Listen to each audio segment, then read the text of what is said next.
Happy once again that you're able to join with us this evening for our Unchained series.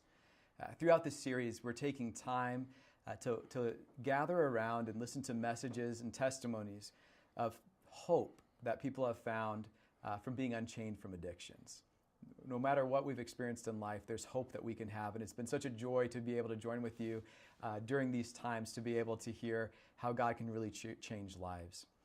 We're glad that you're able to join with us here. We want to encourage you, if you're just logging on to YouTube, we're going to put a registration link on the screen for you. We want to encourage you to click on that registration link or to enter that in there.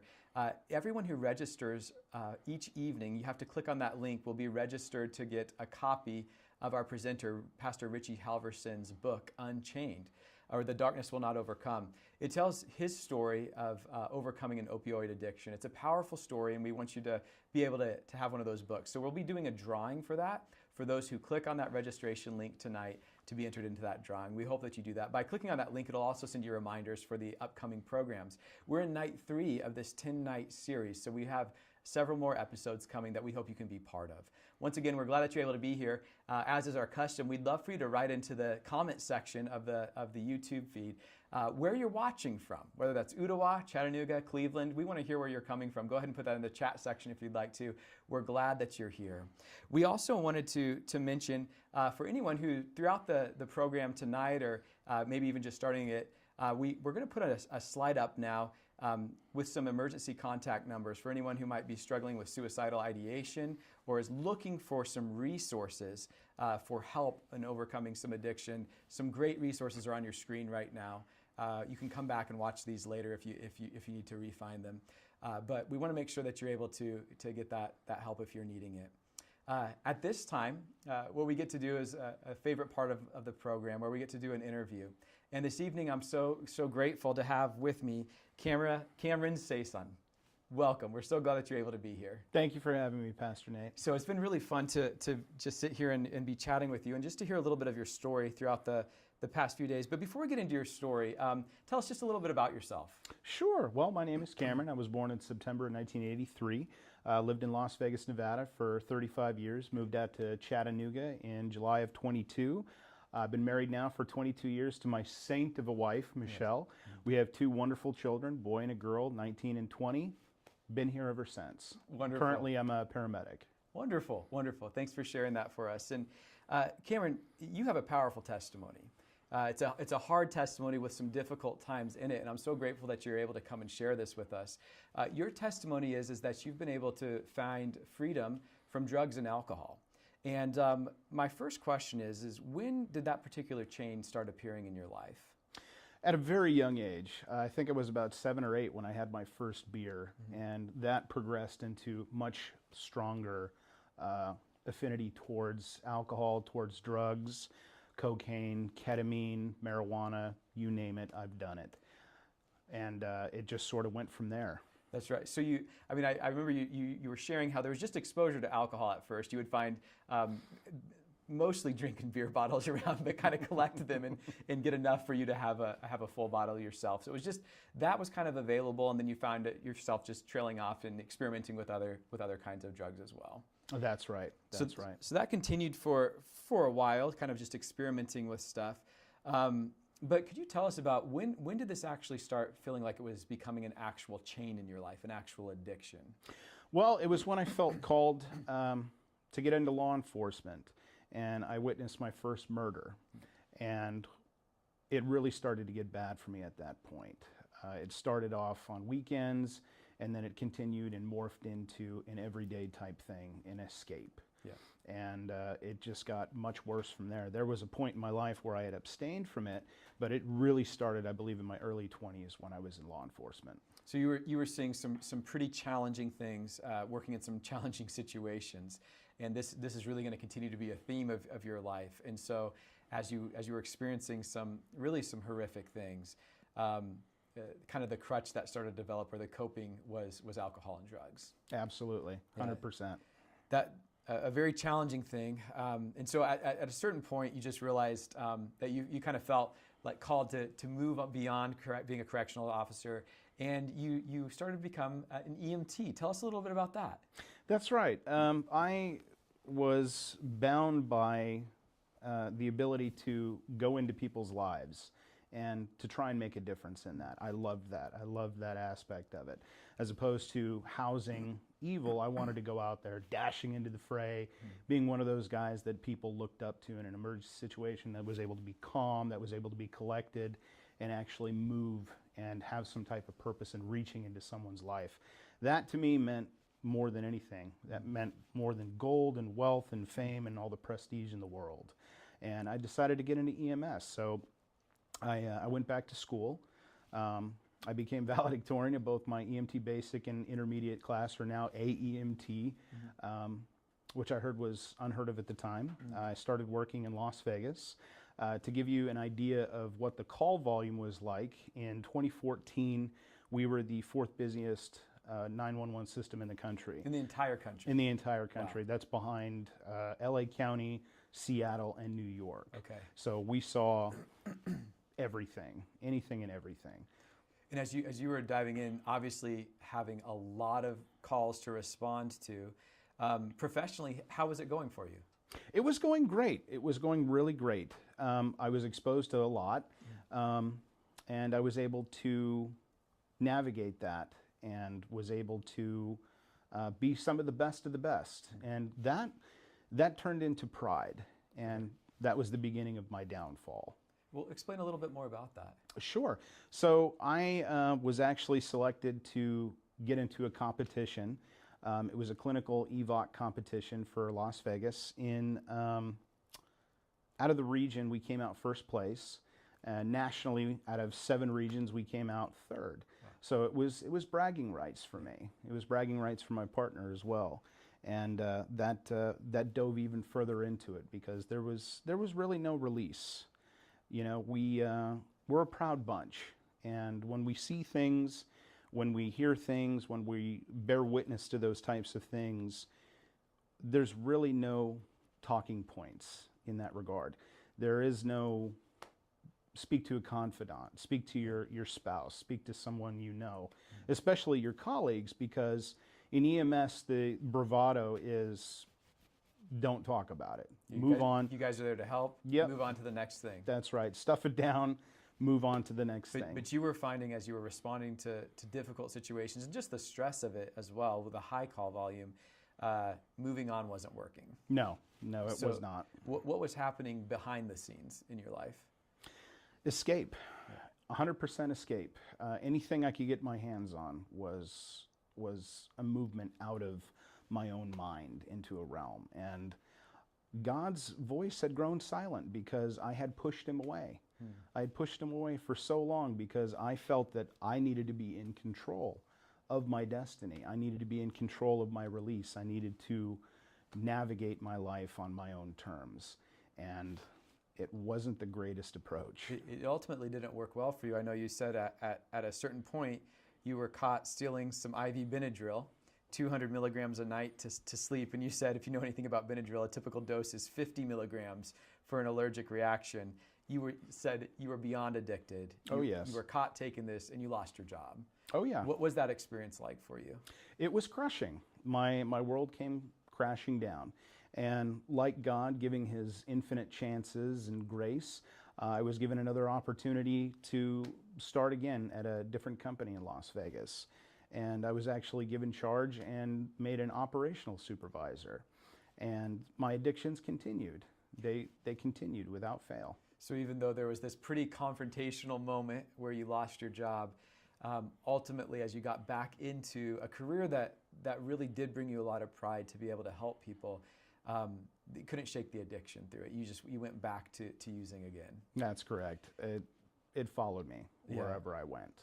What was it like? What feelings and thoughts were going through your head through this period as when you had time to pause and think about what your interior life was like? What was going through your mind? There wasn't really a pause. I was actually wondering that. There really was not a pause. There wasn't a moment of reflection. It was just keep moving forward. Again, we don't stop and think and look in the mirror as often as some would like to. But it never stopped. Yeah. It never stopped for me. There were peaks and valleys, but again, not stopping to see the forest for the trees. Sure. it went sideways. And so professionally, during this time, as your second bout there in Las Vegas, working as an EMS person, things were going well professionally. Would you say that? Yeah, I'd have to say so, minus the termination, but it was going rather well. And so, what was it like at home, though? Do you feel like, as you had this addiction, did it show up at home, or was it able to be something that you kind of kept inside? Oh, it was all inside. The facade that I painted for everybody was, I was perfect. Yeah. I was doing well internally.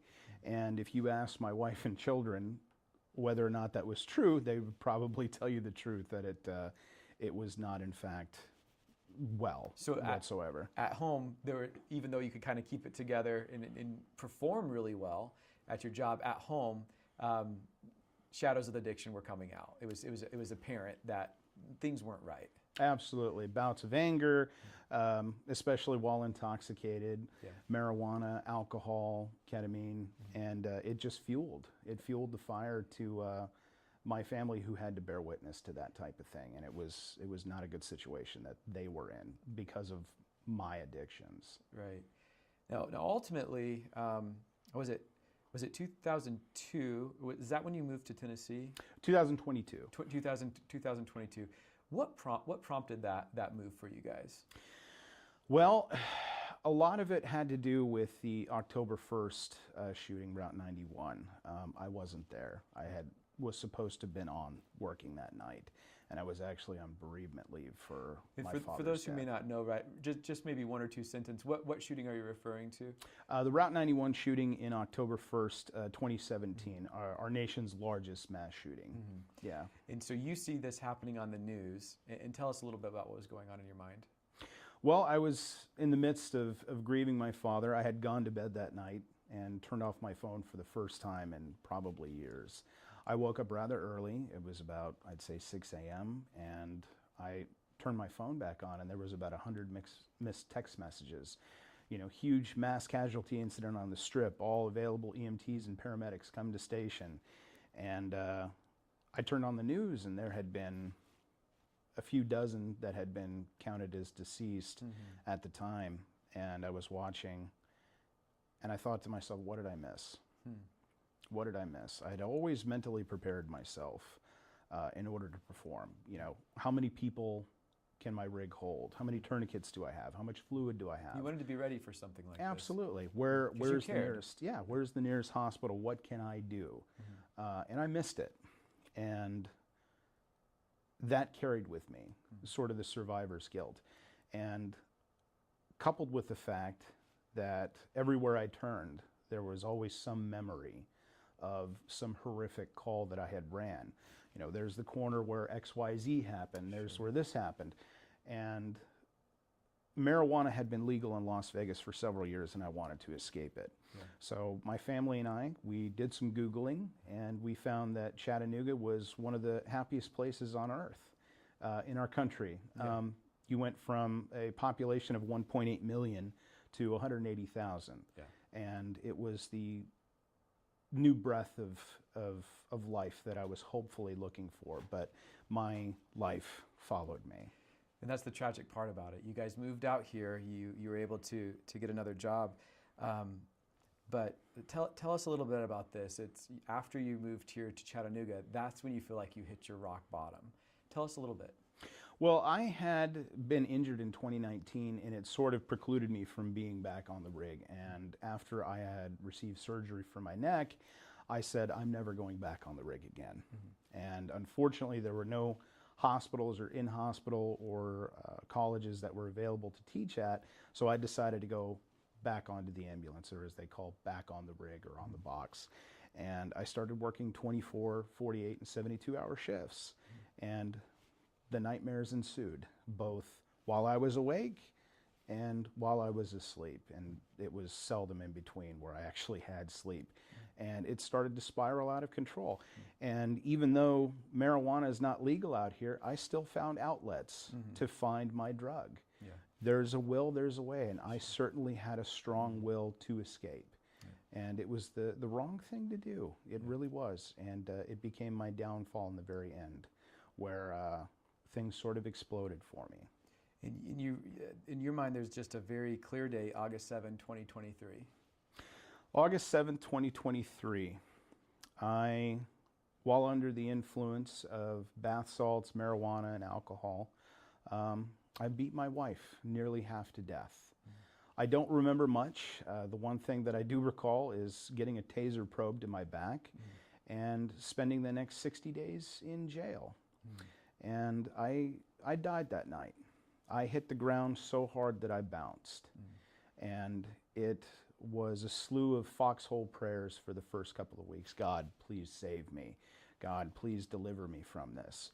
And then when the reality set in, as I was reading through the Bible, I read the Bible in about 40 days from Genesis to Revelation. And I realized I needed to stop praying for myself, that I needed to start praying for my family. I needed to start praying for my wife. And these are people that you loved. Yes, yes. And I can tell without having any contact with them what I had done. Everything stopped. So I started praying to God, you know what, God, if this is where you want me, it's your will. I'm done. Take the wheel. I'm done trying to drive. Lord, please save my wife. Give her a husband that can love her and care for her and be the husband that she so rightly deserves. Be there for my children. Let this not affect them. And I was content with my fate, which I was facing 8 to 12 years in prison. And so for you, this obviously just a heavy situation, because the things that you loved, the people that you loved the most, you realized that you'd reached a point in your life where your addiction had really was poised to take everything away from you.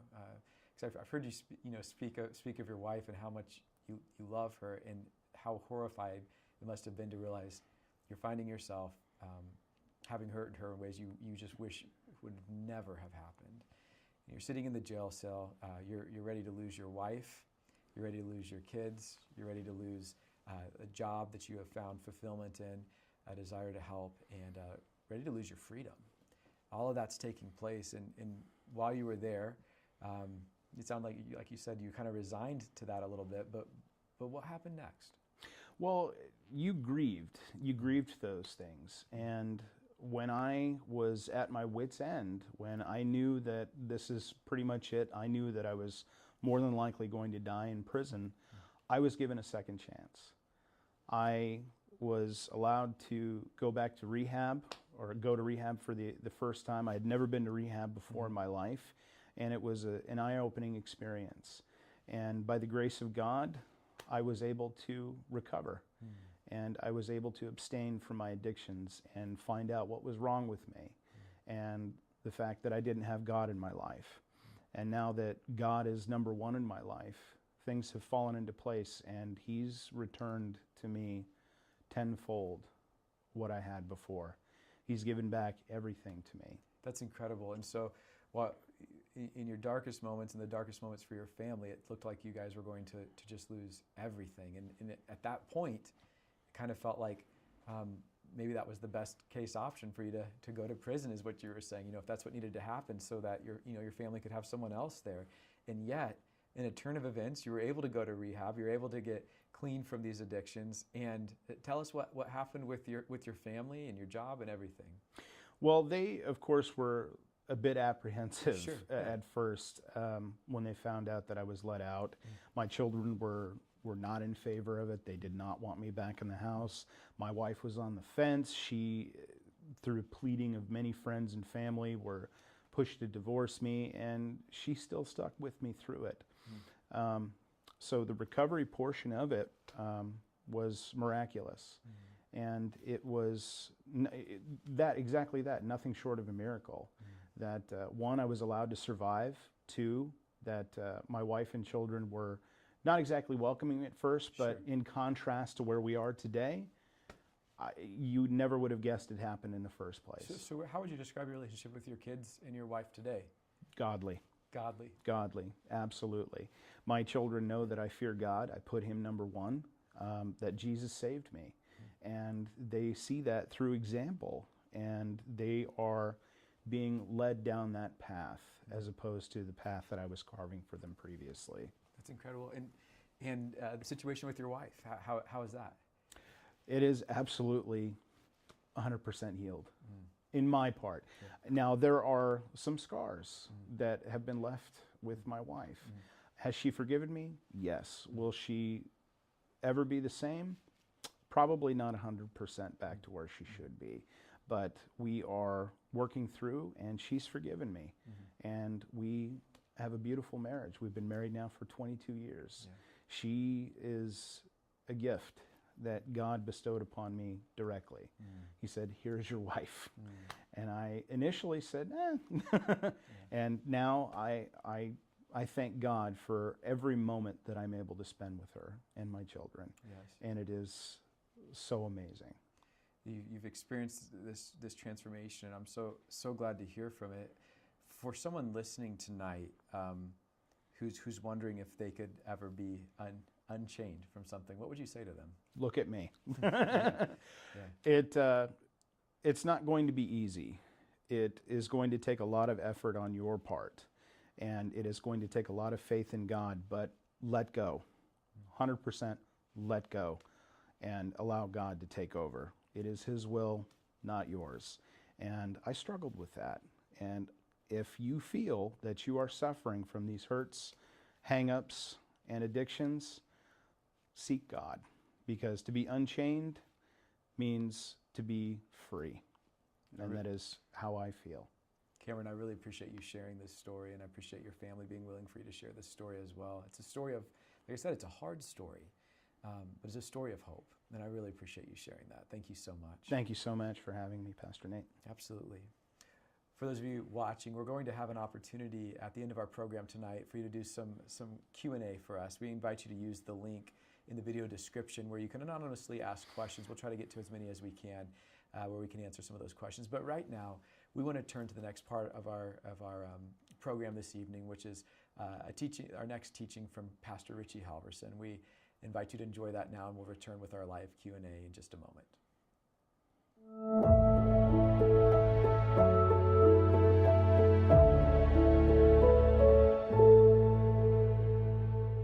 Welcome back to Unchained, Hope and Healing from Addiction. So far in our journey, we've seen how life can possess you. All kinds of demons. People have debt problems, and they've got money problems and anger problems, and you name it. We all have problems. But the importance of getting honest about those problems is where the journey of recovery can begin. Once I got honest about my addiction, that's when I started being able to get into the solution and what I could do for that problem. So once we can finally admit the problem, that's when we're able to get into the solution. I've often heard the first 3 steps of the 12 steps summed up like this. I can't, right? That's the honesty part. That's the problem. I can't do it. I can't stop. He can. That's the hope. That's the belief that someone bigger than us can help us. And then the third step is, I think I'll let him. So I can't, he can, I think I'll let him. And once we start to identify and get honest about the problem, that's when we are able to gain some freedom. One day I was reading Mark's gospel, and I ran into an interesting verse that just really jumped out at me. In Mark 6:5, it says that Jesus could do no mighty work there. It jumped out at me because Jesus was always doing mighty works and miracles. In fact, right before this, Jesus brings someone back from the dead. So the question is, and why it jumped out at me, is why could Jesus not do any mighty work here? Well, let's do a little bit of background. Matthew 13:58, it says, because of their unbelief. Friends, we've got to believe that our solution is bigger than our problem. We've got to believe that God is bigger, that God's power is bigger than our weakness, that His forgiveness is greater than anything that you may have done or any sin you may have committed. Hebrews 11:6 says, whoever would draw near to God has to believe that He exists and that He rewards those who seek Him. So we won't even come to a power greater than ourselves if we don't believe He can help us. And so that's where belief comes in. You can't have a breakthrough and live an unchanged life without belief. In Matthew 17, 18 through 20, it says Jesus rebuked the demon and it came out of him, right? We looked at that in the first session. The boy who was healed instantly, and then the disciples came. Jesus privately said, "Why could we not cast him out?" And he said to them, "Because of your little faith, your little belief." Does the size of your hope match the size of your problem? Luke 18:25, it says, "It is easier for a camel to go through the eye of a needle than for a rich person to enter the kingdom of God." And so what Jesus is doing here is he's comparing salvation to an impossibility. A camel can't go through the eye of a needle. It's going to take a miracle, basically, for a rich person to be saved. Now, often we assume Jesus is saying that it's extra hard for rich people to be saved. That is not what Jesus is saying. But during this time and place, people falsely believed that prosperity, that wealth was a sign of God's love and providence. And that's why when Jesus says it's easier for a camel to go through the eye of a needle than for a rich person to be saved, people are like, wait a second. If it's impossible for good people, because they thought anybody who had prosperity and wealth, they were the good saved people. If it's impossible for good saved people, what hope is there for us? But then Jesus gets to the solution in verse 27. He says, what is impossible with us is possible with God. I can't, he can. It's impossible for a drug addict to stop using. But you see, what is impossible for us is possible for God. It is impossible for some of us to stop going to that website, but what is impossible for us is possible for God. It is impossible to forgive someone who may have hurt you or abused you, but what is impossible for us is possible for God. I know we all know those people. For some people, it seems like to be nice. Come on, that's going to take a miracle. But hallelujah, what is impossible for us is possible for God. Our impossibilities are opportunities for God to show off his abilities. You have to believe that something can happen.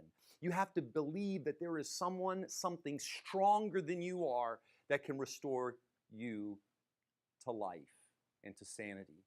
Mark 9:23, all things are possible for the one who believes. And so basically you got to have hope. You got to believe something can happen. According to Mark 6:1, the place where Jesus could do no mighty work, I find it interesting that it is his hometown.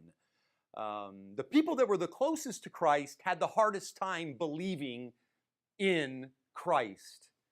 Jesus said a prophet is honored everywhere except in his own hometown and among his relatives and among his own family.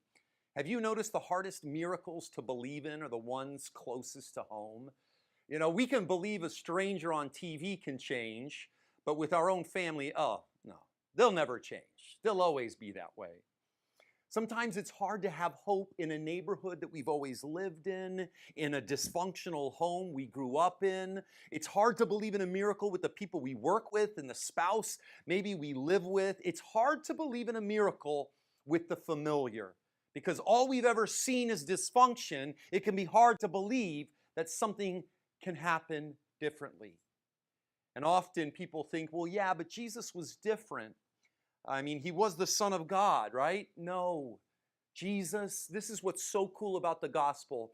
This is one of the most beautiful, fundamental, important realities of the gospel, and that is Jesus was not exempt from his own rules. He was, is, and always will be one of us.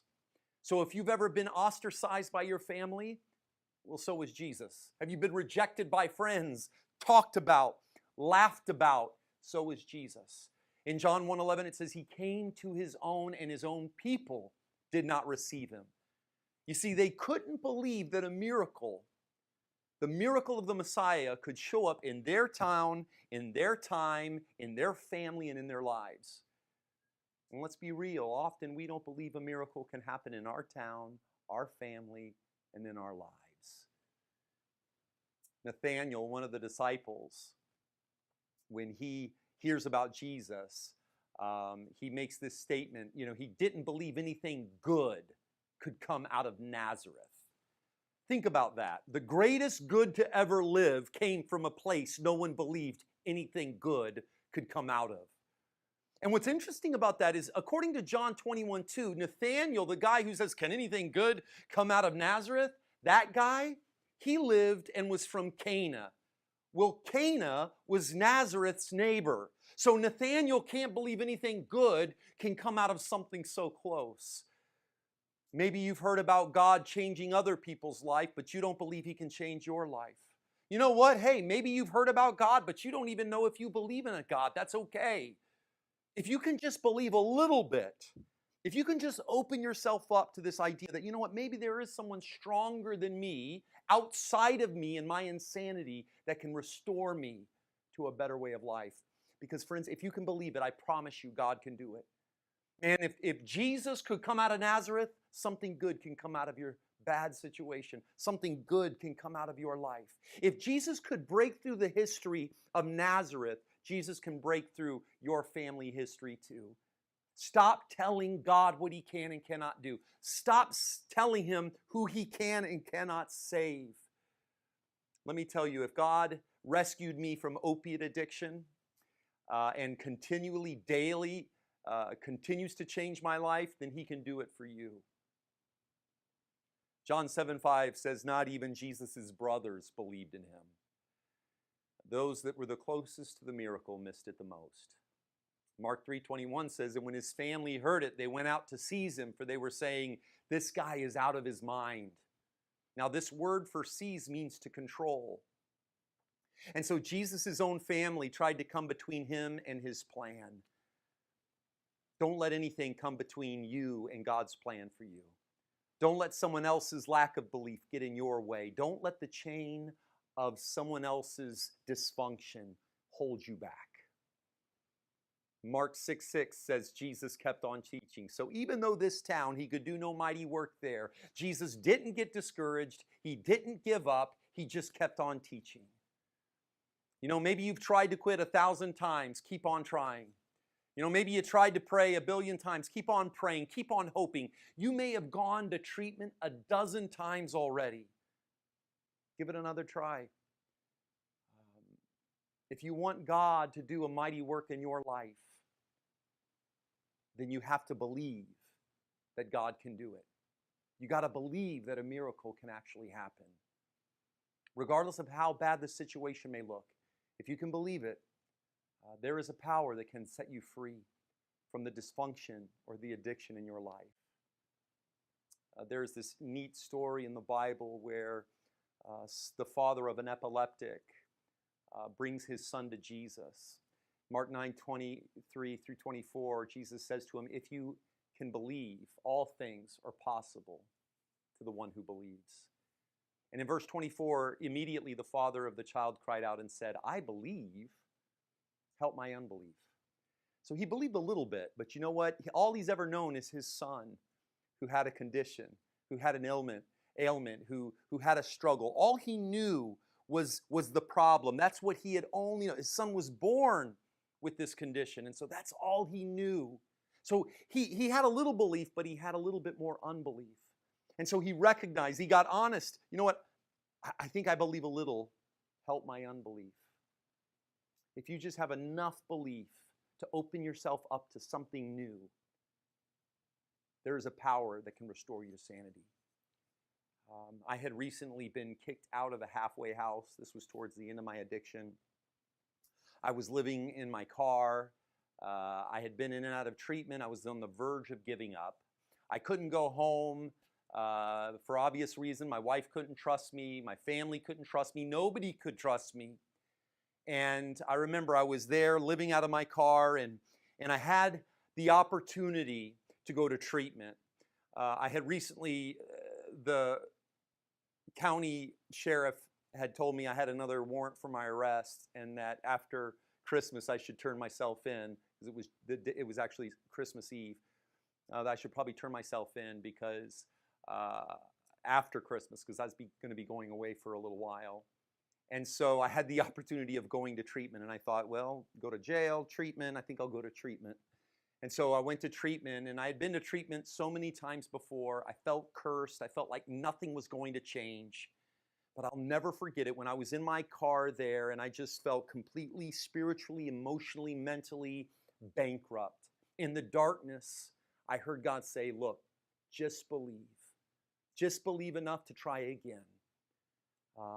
And I said, just like that father, I believe, but help my unbelief. And the little belief I had to give it another try was enough belief for the miracle to take place in my life.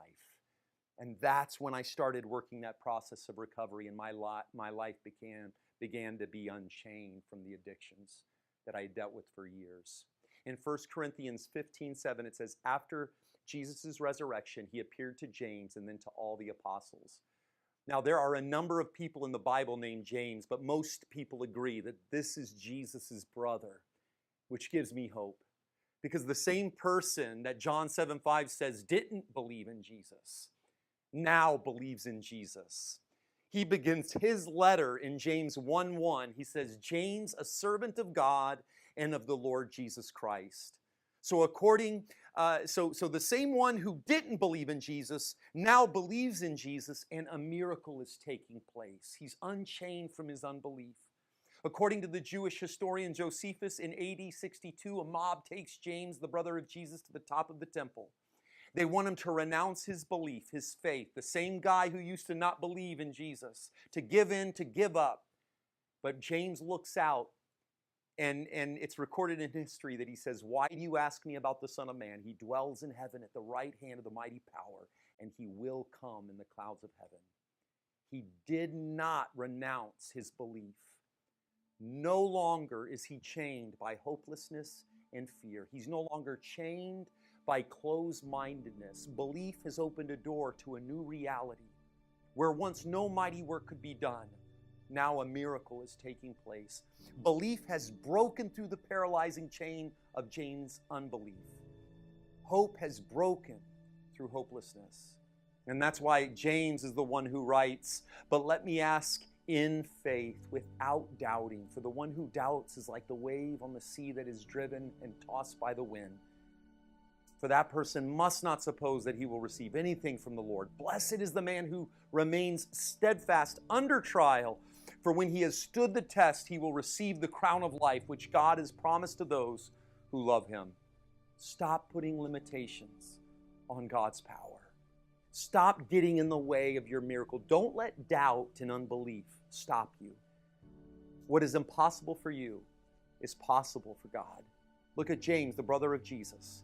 Man, if the kingdom of God could show up in his time, in his town, in his home, in his brother, then the kingdom of God can arrive in your time, in your town, in your home, and in your life. It's always encouraging to know that there's hope there. And Pastor Richie, we appreciate that message that you were able to share with us.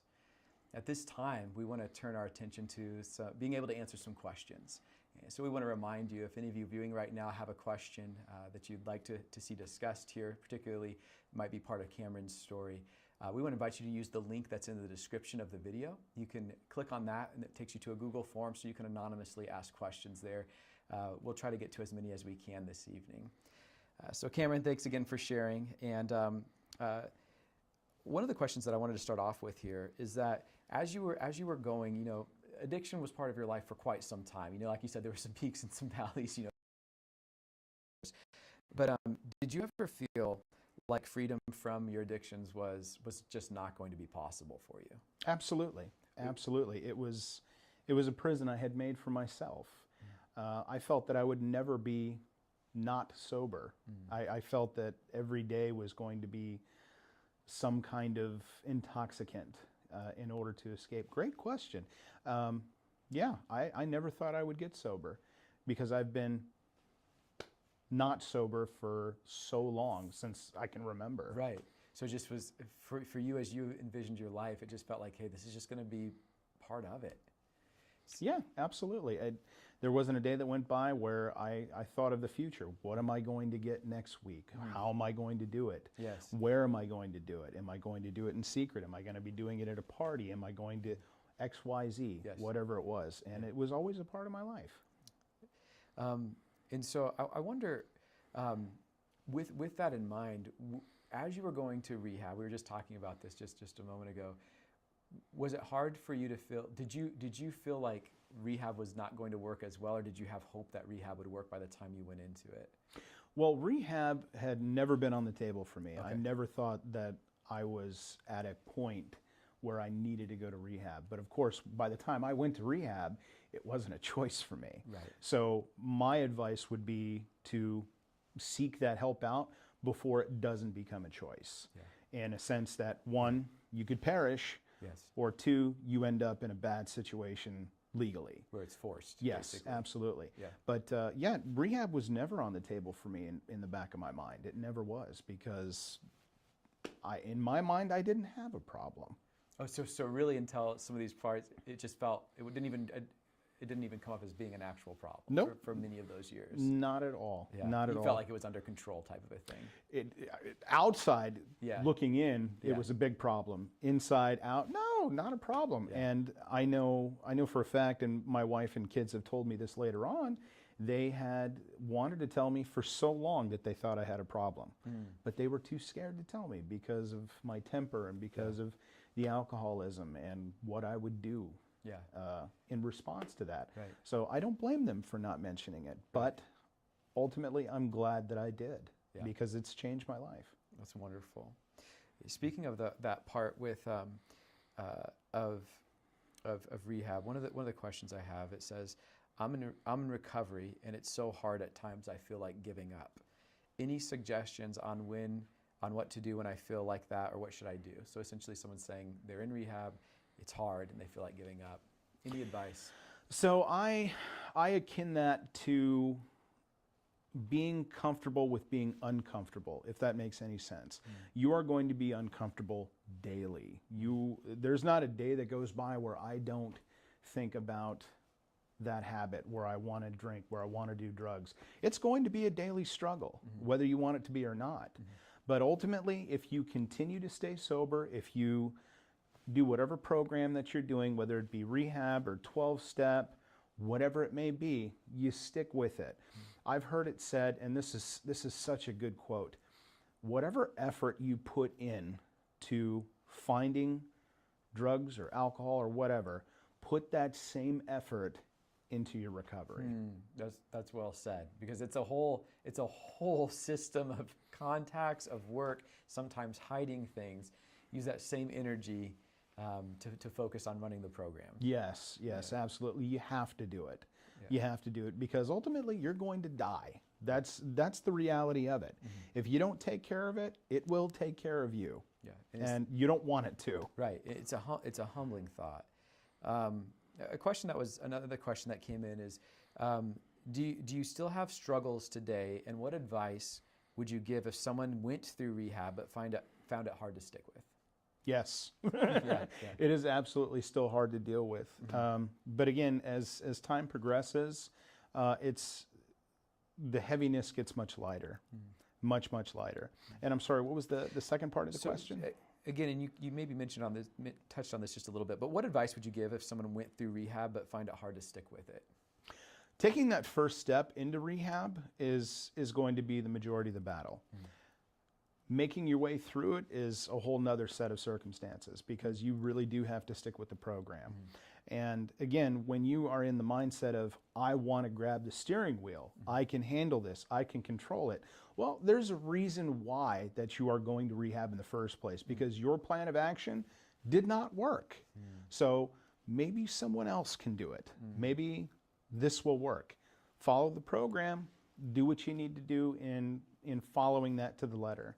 Put that same effort into wanting to control to allowing someone else to control it. The first 3 steps, I can't, he can, I think I'll let him. And I just feel like that is so counterintuitive for so many of us, right? And yet that really is what an addiction is. When we're addicted to something, we can't control it. I mean, it's just we've reached that point where it's something that we're not able to control. And yet there is something that's almost so toxic about the belief that either we're okay, or that maybe I'll fix it tomorrow, or it won't be so bad next time. Any number of these kind of excuses or self-defense perhaps talk will come at us. But what I hear you saying is just you've got to learn the skill of realizing that you just can't be in control, and you've got to just trust the process, essentially. Great synopsis. You know, when it comes to breaking that chain and moving into the realm of sobriety, you have to disconnect. And I find most people who do not disconnect from, especially social media, you look at any social media page, you're going to find celebration of not being sober, of being intoxicated, events, parties, gatherings, sitting alone in your home with a glass of wine. At some point, you're going to, that's subliminally moving into your hippocampus as this is okay. This is absolutely okay. And if you remove yourself from that situation, remove yourself completely from the outside world in that regard, you will start to see that the narrative is completely changed of what society has painted addiction to be. And that is, people are addicted. They don't know it. Yes. Especially if you are leaning on that. At the end of a hard day, I can't wait to get back to my house. I can't wait to crack open a bottle of beer or whatever your poison. There are better things to do with your time. You're right. Yeah, that's well said. That's well said for sure, and I appreciate that. You know, I really can understand in the sense of how difficult it would be to make that switch, to just say, I'm going to just trust a program. And, were there ever moments when you were in rehab, you're trying to trust this program, not be in control? What did it feel like on a day-to-day basis to make the decision, or maybe even moment by moment? Did you have to battle yourself quite a bit during that time, or what was it like to cede control essentially on a daily basis when you were in rehab? Well, my environment was a little bit different. There's usually two different approaches to rehabilitation as far as the common sense of it is. You have the inpatient rehab, and then you have the outpatient rehab. Sure. With an inpatient rehab, you are in their house, quite literally. You are monitored almost 24/7. There are times where it's, an hour or two block here or there where there's not a chaperone or some other type of guiding entity to where, we're going to an event, we're going to group therapy, we're going to be going to Alcoholics Anonymous, Narcotics Anonymous, wherever. And then on top of that, accountability, you're doing urine analysis, drug testing 3 days a week at minimum. So there's definitely an accountability to it. Are there avenues for you to break free and do what you want to do? Absolutely. And the carcasses of people that have failed out of those problems, or failed out of those programs, are many, and that's sad to say. I actually have one instance where young kid, he was not even 21 years old. And we made a pact that we would be sober for the rest of our lives. This was his 13th stint in rehab. 2 weeks after he was released, he had died because he couldn't stop. He couldn't stop. And he was of the opinion that I can control things. I tried to witness to him. I tried to help him out, but ultimately, it was his choice. And I'm just sure that there's so many heavy stories that you've experienced, and people watching have experienced either themselves or witnessed in other people's lives, and it's so heavy. But I hear you saying it's almost a plea. Don't try to control it. Realize that it's out of control and trust a process. Just trust it. Another question that we had is, now that you're outside of the inpatient rehabilitation, what are some things that you found helpful to stay sober? One being in the word daily. Now, this may come as a surprise to you, but we're both Christian, right? So the first thing that I do upon rising is read the Bible. I open the book. I'm in the middle of Corinthians right now, and just moving on day by day. And starting the day off with prayer, starting the day off with making the commitment to God, saying, God, thank you for allowing me to wake up. Thank you for giving me the grace of another day, for laying next to my wife, for having my children upstairs, for being in a home, for being in a bed. Make a list of 5, at best, 5 things that you're thankful for. And then that list will continue to grow. Oh, thank you for a toothbrush. Thank you for a refrigerator. Thank you for coffee. Things of that nature. But that's what you have to start doing, looking at it from a different lens.